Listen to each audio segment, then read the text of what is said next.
ditemukan. Yang pertama terkait masalah affordance as density gitu ya, dimana itu sebenarnya aspek apa sosial media itu dipelajari. Nah, ini yang salah satu menjadi pertanyaan sebenarnya, apa yang digunakan, di mana sosial media itu sebagai tempat informasinya dan sebagainya, sehingga itu terkait masalah apa yang dia dapat, apa yang dikeluarkan dari sebuah informasi dan lain sebagainya, sehingga itu menjadi sebuah poin dan mereka itu bisa mendapat sebuah informasi. Nah, itu kadang-kadang permasalahan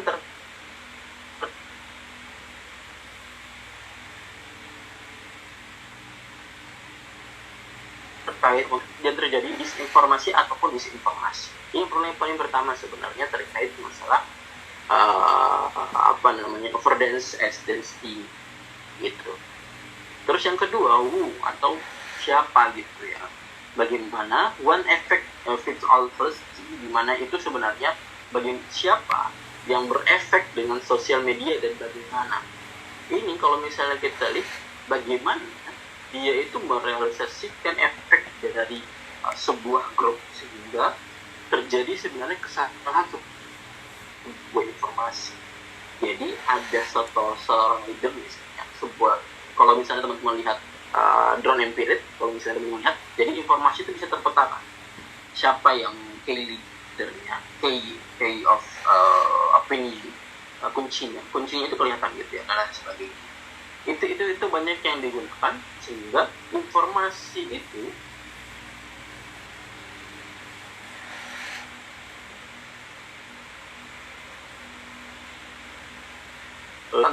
itu yang sering diangkat terkait masalah jilbab, itu banyak yang diangkat. Kemarin baru diangkat terkait masalah kalau teman-teman pernah ke Jakarta, biasanya orang dari Bogor itu ada foto dia itu sholat di KRL sebenarnya. Kalau anda pernah lihat ada perempuan atau akhwat gitu ya kan, dia itu sholat di KRL, itu yang di blow up sebenarnya. Dia tidak tahu permasalahan sebenarnya itu kereta ketika tempat lokasinya dan lain sebagainya itu sudah terbiasa dan itu yang terjadi, itu yang di blow up. Kalau bisa terlihat informasi itu langsung di blow up terkait masalah orang-orang yang followersnya banyak, sehingga itu diangkat lagi. Itu dari tahun kejadian 2016 kalau nggak salah, itu diangkat lagi, di reposting lagi. Itu yang terjadi. Dan selanjutnya ini belum berubah, where dan when gitu ya. Kalau misalnya kita lihat dari contextual vacuum fallacy, itu sebenarnya di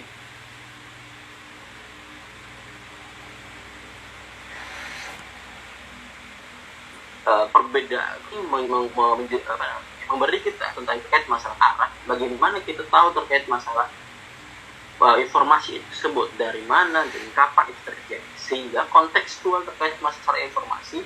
Kadang-kadang tadi yang dibilang kontekstual informasi, contohnya Ibu Kartini kemarin itu diangkat juga di sosial media itu. Nah, itu yang akan di-guide sebenarnya, sehingga informasi itu ada yang ditutupi dan ada yang diangkat. Salah satunya kalau misalnya yang selalu guyonannya gitu ya, kalau ada narkoba, artis atau selebgram narkoba, itu biasanya ada kasus besar yang lagi ditutup dan lain sebagainya. Itu biasanya gitu. Nah, itu yang digunakan sebenarnya terkait masalah buzzer dan contoh, sehingga informasi itu terkotakkan dan terbubble. Dan kita tahu apa itu bubble dan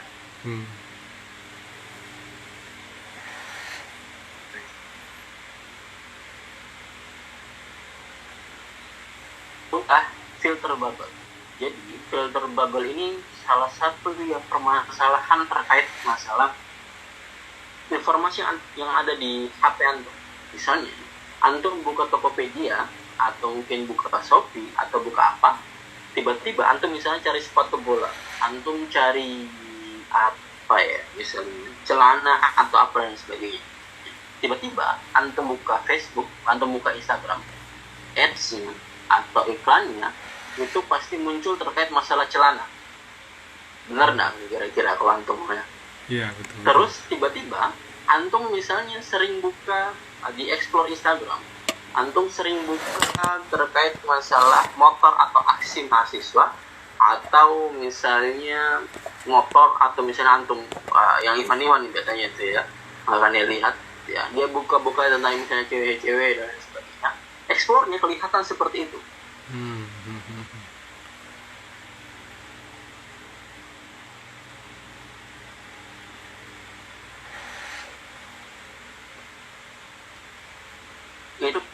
Itu yang terjadi sebenarnya. Kenapa informasi itu tidak sampai? Karena kita sebenarnya harus memecahkan bubble-bubble ini, sehingga bubble-bubble ini, informasi itu bisa terkonek satu sama lain. Nanti kita lihat apa yang pertama ini ada echo chamber. Ini echo chamber. Jadi ada algoritma di tentang sosial media itu ada dua yang digunakan, itu filter bubble dan echo chamber. Nanti antum baca terkait ini masalah echo chamber, nanti antum buka papernya, menarik aneh baca tadi terkait masalah apa sebenarnya filter bubble, echo chamber dengan fake news, karena penelitian aneh sekarang terkait masalah berita bohong. Jadi ada beberapa yang aneh teliti terkait masalah bagaimana kita meneliti berita itu bohong atau sebenarnya benar, atau dan lagi diteliti terkait masalah fake sama real news gitu. Karena ada berita bohong. Pelan.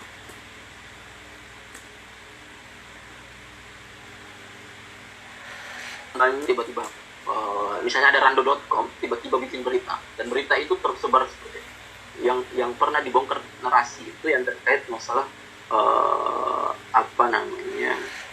antum tahu yang orang naik bensin dari air. Iya. TNI kalau nggak salah. Yang TNI, betul. Apa namanya itu ya, lupa namanya. Nah, yang diakui dia itu dipanggil Ferrari, dipanggil di Itali, Lamborghini gitu ya, untuk dan sebagainya. Ternyata digali informasinya, ternyata yang datang itu adalah satu perusahaannya dan orang dari Itali. Nah, dan lain sebagainya. Itu yang terjadi, informasi digali, ternyata ada satu postingan yang mengaku itu ternyata tidak bisa diakui dan lain sebagainya. Nah, seperti itu yang terjadi. Nah, ini kalau misalnya kita lihat sebenarnya sosial media bohong itu sebenarnya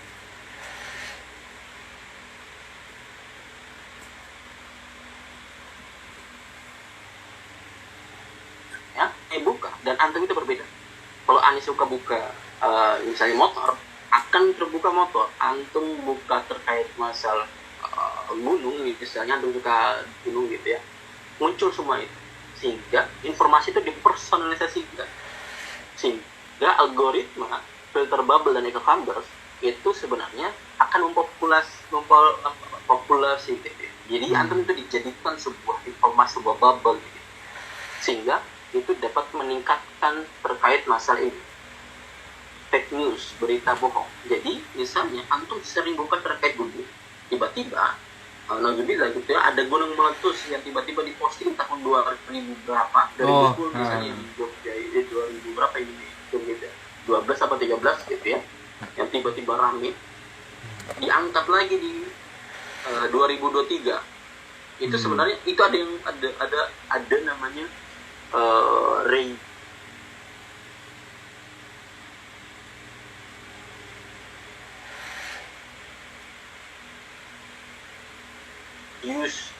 buka itu, tiba-tiba ada informasi itu atau percaya. Tapi tadi makanya harus ada 3 tadi, when, what, who gitu ya, apa yang antum lihat dan sebagainya. Makanya antum harus lihat informasi dan sebagainya. Karena itu sebenarnya kita itu menjadikan disruption itu terganggu bagaimana kita mendapat sebuah informasi dan sebagainya, sehingga filter bubble dan echo chamber ini menghasilkan informasi yang itu saja dan lain sebagainya. Dan itu sebenarnya menjadikan meningkatkan misinformasi, disinformasi dan lain sebagainya. Nanti antum baca ini terkait masalah ini, how social media condition individual to list critical of the political misinformation. Apalagi sekarang anak-anak sosial media ya sudah dari lahir ke sosial media, dia itu lebih suka informasi itu lebih padat, dan visual.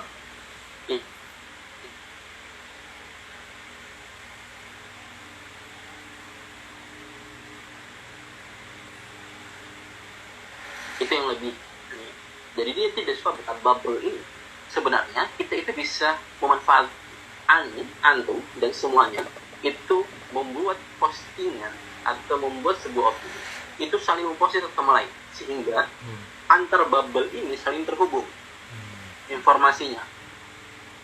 Itu yang sebenarnya, makanya kenapa seorang aktivis, seorang dai itu sebenarnya harusnya dia itu menggait bubble-bubble yang lain. Makanya ada apa namanya, di perusahaan sekarang itu banyak yang pakai metode itu, namanya KOL.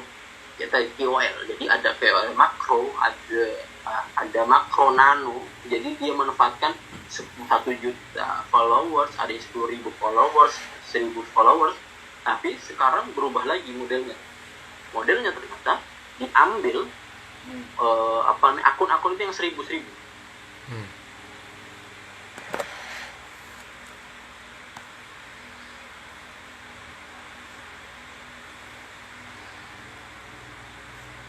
Kenapa yang sampaikan ke Mas? Tapi ketika